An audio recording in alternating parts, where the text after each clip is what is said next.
هاد النصائح واخا تكونوا اول مره كتجربوا الفقاس غادي ينجح معكم.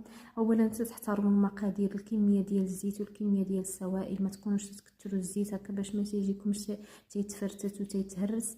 وثاني حاجه ان الدقيق يكون خاص بالحلويات، وتكون العجينه تكون مرخوفه، غير تتجمع العجينه تنحبسوا الدقيق، ما تنكثروش الدقيق باش ما تيجيناش الفقاس يتفرقع. وثالث حاجه انكم تكوه هكا بالبرام اللي تشكلوا منه دي بودان هكا باش الفقاس يخرج منه داك الهواء وما تيتفرقعش.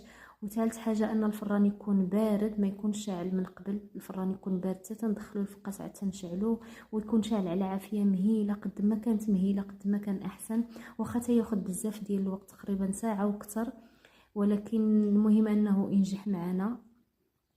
من بعد الفران اننا ما نطيبوهش بزاف حتى تيقصح، غير تيشد راسو هكا. ديما تنجربوه بصبعنا الا كان